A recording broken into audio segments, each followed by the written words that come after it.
Welcome back to Ask Rad Rat. I've got a really good question for you today.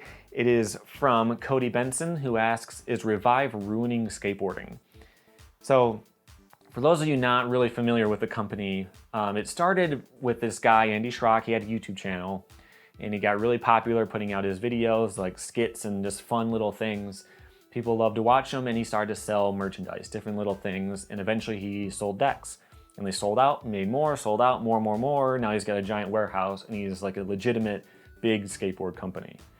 But a lot of people have a problem with the way he runs his business.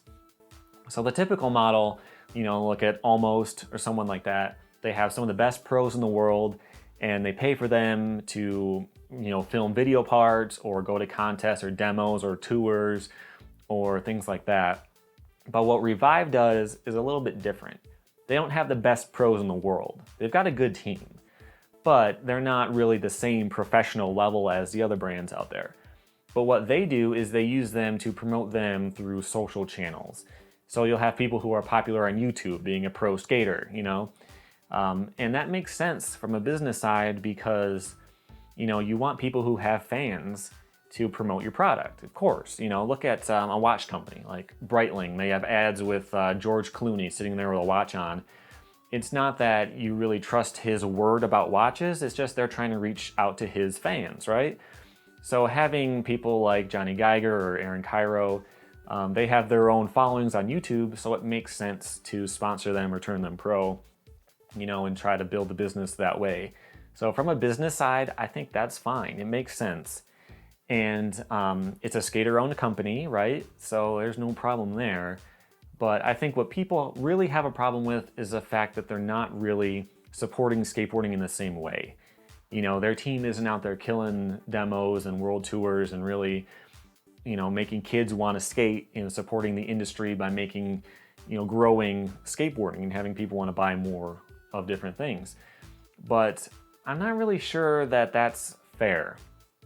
So to say that Braille isn't building up skateboarding is not really the case. If you're a first-time skater, just got your board, or you haven't even bought one yet, and you sit down on your computer and you type up what size deck should I buy, you're gonna see the Braille channel with Aaron Cairo on it, and he's gonna talk through the different size boards, and he's gonna test them out in front of you and show you and talk about how they feel.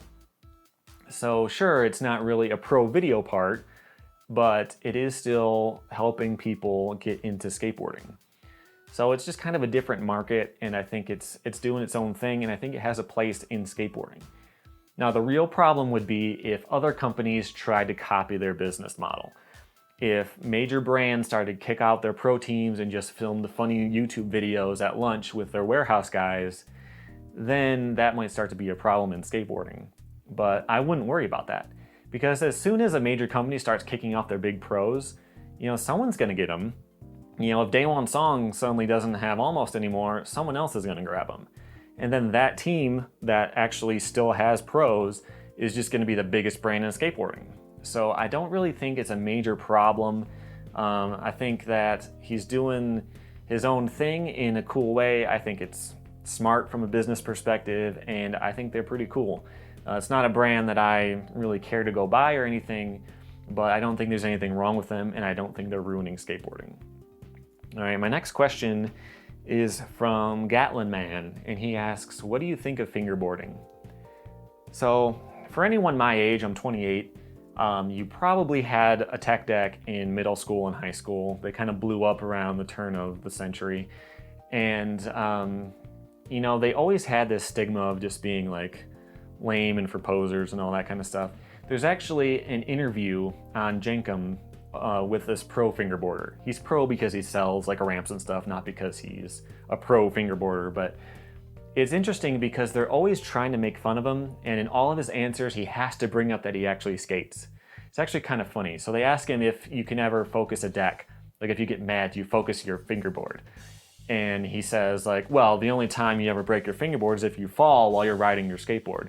And he's just gotta like drive it home that he actually skates. Like he's gotta be so defensive all the time. And you know what? Who cares, man? If you want a fingerboard, just do it. I've got one on my desk when I'm waiting for emails at work. I'll do some tricks. I don't think there's anything wrong with that. Skateboarding is kind of a joke too. It's just a big piece of wood that you bounce off the ground, you kick it around and make it do little twirly doos. Who cares? You know, why take it so seriously? And so at that same point, you know, if you take it super seriously and you're decked out in like fingerboard brands, everything, and you're out filming stuff all the time and trying to make a business out of it, or not a business, but trying to like make a living out of it, like, you know, trying to get sponsors and all that kind of stuff, I think you can go a little bit too far with that. But you know what?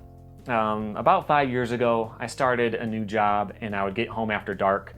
I lived on a dirt road, no street lights, no garage. I had no opportunity to skate, but I really wanted to, and I would film some fingerboard tricks. And I would put together little videos. I missed doing that with skateboarding, and I just had fun doing that. And you know what? Who cares? If you don't like it, you don't watch it, don't do it, that's fine. But I don't think there's anything wrong with fingerboarding in itself, and I think it's cool. Go for it. So that's all for this video. Think of some more questions, put them in the comments. But until next time, here are some more videos I've done lately that you might want to check out. Check back every single Tuesday. I have a new full-length video, and stuff like this will be throughout the week. Thank you for watching.